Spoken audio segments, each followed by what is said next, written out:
Hi, welcome back to my channel. ಇವತ್ತಿನ recipe ಏನು ಅಂತಂದರೆ ಬೆಂಡೆಕಾಯಿ ಫ್ರೈ, ಬೆಂಡೆಕಾಯಿ ತವಾ ಫ್ರೈ ಅಂತ ಅನ್ಬೋದು. ಇದಕ್ಕೆ ಬೆಂಡೆಕಾಯಿನ ಕ್ಲೀನಾಗಿ ತೊಳ್ಕೊಂಡು ಒರೆಸ್ಕೊಂಡಿದ್ದೀನಿ. ಸೊ ಒರೆಸ್ಕೊಳೋದು ಏನಕ್ಕೆ ಅಂತಂದರೆ ಲೋಳೆ ಲೋಳೆ ಬರೋಲ್ಲ ಕಟ್ ಮಾಡಿದಾಗ, ಮತ್ತು ಫ್ರೈ ಮಾಡಿದಾಗ ಜಾಸ್ತಿ ಟೈಮ್ ಹಿಡಿಯಲ್ಲ. ಸೊ ಈ ಥರ ಸೈಡ್ಸ್ದೆಲ್ಲ ಕಟ್ ಮಾಡಿಕೊಂಡು ಮಧ್ಯದಲ್ಲಿ ಸ್ಲಿಟ್ ಮಾಡ್ಕೊಂಡಿದ್ದೀನಿ.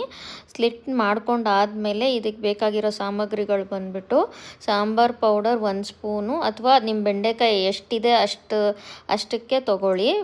ಮತ್ತು ಖಾರದ ಪುಡಿ ಮತ್ತು ಉಪ್ಪು, ಇಷ್ಟೇ 3 ಐಟಮ್ ನಾನು ಯೂಸ್ ಮಾಡಿರೋದು. ತುಂಬ ರುಚಿಯಾಗಿರುತ್ತೆ ಇದು, ಒಂದು ಸಲ ಟ್ರೈ ಮಾಡಿ.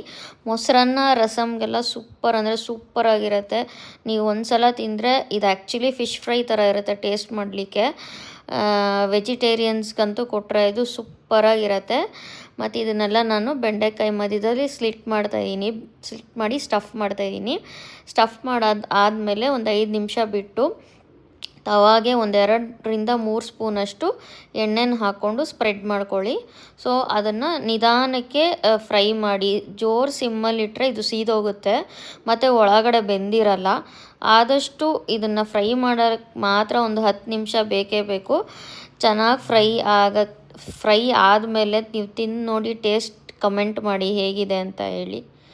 Thank you so much. ನನ್ನ ವ್ಲಾಗ್ಸ್ ಮತ್ತು ನನ್ನ ಶಾರ್ಟ್ಸ್ನ ಶೇರ್ ಮಾಡಿ, ಕಮೆಂಟ್ ಮಾಡಿ.